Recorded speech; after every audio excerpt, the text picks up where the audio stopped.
નમસ્કાર. આજે વાત કરવી છે ભારતના ઇતિહાસના એક એવા મહાન અને પરાક્રમી શાસકની, મહારાષ્ટ્રના ગૌરવ છત્રપતિ શિવાજી મહારાજની. એમની વીરતા અને એમના શાસનની જે કહાણી છે ને, એ આજે પણ એટલી જ પ્રેરણા આપે છે. જુઓ, શિવાજી મહારાજનું નામ લઈએ ને એટલે એક શબ્દ તરત જ મનમાં આવે, હિન્દવી સ્વરાજ. અને આ માત્ર કોઈ બિરુદ્ધ કે ટાઇટલ નથી. ના, આ તો એક આખો વિચાર છે, એક સપનું હતું. કેવું સપનું? સ્વતંત્ર શાસનનું, જ્યાં રાજ કોઈ બહારનાનું નહીં પણ પોતાના લોકોનું હોય, પ્રજાનું હોય. બસ આ જ વિચાર એમના જીવનનો મૂળ મંત્ર હતો. તો ચાલો જરા એમની આખી જીવન યાત્રા પર એક ઝડપી નજર નાખીએ. શરૂઆત થાય છે 1630માં શિવનેરીના કિલ્લામાં એમના જન્મથી. પછી આવે છે વર્ષોનો સંઘર્ષ, અને એ સંઘર્ષનું ફળ મળે છે 1674માં. રાયગઢના કિલ્લામાં એમનો રાજ્યાભિષેક થાય છે અને તેઓ છત્રપતિ બને છે. અને છેલ્લે 1680માં એમનું અવસાન. એટલે કે આ લગભગ 50 વર્ષના ગાળામાં એમણે આખો ઇતિહાસ બદલી નાખ્યો. પણ સવાલ એ થાય કે આટલું મહાન વ્યક્તિત્વ, આટલી મોટી વિચારધારા, આ બધું આવ્યું ક્યાંથી? તો દરેક મોટી કહાનીની જેમ આની શરૂઆત પણ બાળપણથી જ થાય છે. અને એમના જીવનને જો કોઈએ સૌથી વધુ ઘડ્યું હોય તો એ હતા એમના માતા જીજાબાઈ. જીજાબાઈએ નાનપણથી જ શિવાજીના મનમાં અમુક વાતો ઠસાવી દીધી હતી. જેમ કે દેશ માટે પ્રેમ એટલે કે દેશભક્તિ, પોતાનું કર્તવ્ય, પોતાનો ધર્મ શું છે એની સમજ, અને સૌથી અગત્યનું સ્વશાસનનું સપનું, પોતાનું રાજ હોવું જોઈએ. આ એવા સંસ્કાર હતા જેણે એક બાળકને ભવિષ્યના છત્રપતિ બનાવવાની દિશા આપી. અને ખરેખર આ જ મૂલ્યો એમના શાસનનો મજબૂત પાયો બન્યા. હવે જુઓ, માતા પાસેથી આદર્શો તો મળ્યા, પણ એને હકીકતમાં બદલવા માટે શું જોઈએ?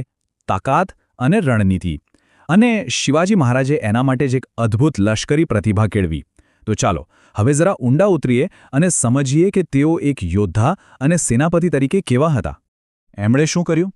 એમણે એક પછી એક એવા કિલ્લાઓ જીત્યા જે જીતવા લગભગ અશક્ય મનાતા હતા. એમણે એવી સેના ઊભી કરી જે એ સમયના સૌથી શક્તિશાળી મુઘલ સામ્રાજ્યને પણ સીધો પડકાર ફેંકી શકે. અને ખાસ કરીને મુઘલ સમ્રાટ ઔરંગઝેબ સામે એમનો જે સંઘર્ષ હતો, એ તો એમની હિંમત અને મજબૂત મનોબળનો સૌથી મોટો પુરાવો છે. હવે એમની લડવાની રીત પણ બહુ અલગ હતી. શિવાજી મહારાજે છાપામાર યુદ્ધનીતિ, જેને ગેરિલા વોરફેર પણ કહેવાય છે, એ અપનાવી. આનો મતલબ શું? મતલબ કે નાની ટુકડીઓમાં હુમલો કરો, દુશ્મનને નુકસાન પહોંચાડો અને તરત જ ગાયબ થઈ જાઓ. આ જ કારણ હતું કે એમની નાની પણ એકદમ સ્ફૂર્તિલી સેના દુશ્મનની મોટી અને ભારેખમ સેના પર હંમેશા ભારે પડતી. આ જ તો એમની કમાલની વ્યૂહાત્મક બુદ્ધિ હતી. અને વાત અહીં જ નથી અટકતી. એમની ધુરંદેશી જુઓ. શિવાજી મહારાજ એ સમયના એવા પહેલા ભારતીય શાસકોમાંથી એક હતા જેમને સમજ્યું કે લડાઈ ફક્ત જમીન પર નથી લડાતી, સમુદ્ર પર પણ કાબૂ હોવો જરૂરી છે.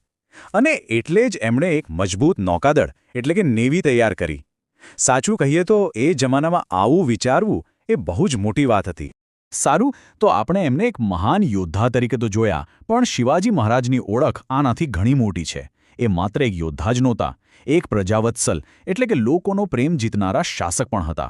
તો ચાલો હવે આગળ વધીએ અને જોઈએ કે એમનું રાજ કેવું હતું.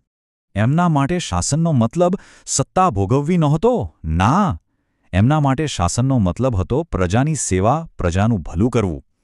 એટલા માટે જ એમણે એક એવું વહીવટીતંત્ર, એક એવું એડમિનિસ્ટ્રેશન બનાવ્યું જે એ સુનિશ્ચિત કરે કે દરેક સામાન્ય માણસના હકનું રક્ષણ થાય અને બધાને સાચો ન્યાય મળે. જો આપણે એમના શાસનના મુખ્ય સિદ્ધાંતો જોઈએ તો પહેલું તો એ કે તેઓ ન્યાય અને પ્રજા માટેના પ્રેમને કારણે ઓળખાયા. બીજું, અને આ ખૂબ જ મહત્વનું છે, કે એમના રાજમાં સ્ત્રીઓનું સન્માન સૌથી ઉપર હતું. એ સમય માટે આ એકદમ ક્રાંતિકારી વાત હતી. અને ત્રીજું, ધાર્મિક સહિષ્ણુતા. એમને ક્યારેય કોઈ ધર્મ સાથે ભેદભાવ ન કર્યો, બધાને સમાન આદર આપ્યો. તો આટલી બધી વાત પછી સવાલ એ થાય કે સદીઓ વીતી ગઈ, છતાં આજે પણ આપણે શિવાજી મહારાજને કેમ યાદ કરીએ છીએ? એમનો વારસો આજે પણ આપણા માટે આટલો પ્રાસંગિક કેમ છે? ચાલો હવે આના અંતિમ ભાગમાં આ જ સમજવાનો પ્રયત્ન કરીએ. એમની વીરતા, દેશભક્તિ, એમની મેનેજમેન્ટ સ્કિલ્સ, આ બધું આજે પણ આપણને, ખાસ કરીને યુવાનોને, ખૂબ જ પ્રેરણા આપે છે. અને એટલે જ એમને હંમેશા હિન્દવી સ્વરાજના સ્થાપક તરીકે યાદ રખાશે. એક એવું સ્વરાજ જે સ્વાભિમાન અને આઝાદીનું જીવંત પ્રતીક છે. જો એમની કહાણી ખાલી ઇતિહાસના પાનામાં નથી, એ તો લીડરશિપ, સ્ટ્રેટેજી અને ન્યાયનો એક એવો પાઠ છે જે આજે પણ એટલો જ ઉપયોગી છે. એમની મેનેજમેન્ટ સ્કિલ્સ તો આજે પણ મોટી મોટી બિઝનેસ સ્કૂલોમાં ભણાવાય છે. તો અંતમાં એક સવાલ વિચારવા જેવો છે કે આજના આધુનિક સમયમાં શિવાજી મહારાજની એ હિંમત અને એ નેતૃત્વ, એમાંથી આપણે શું શીખી શકીએ છીએ?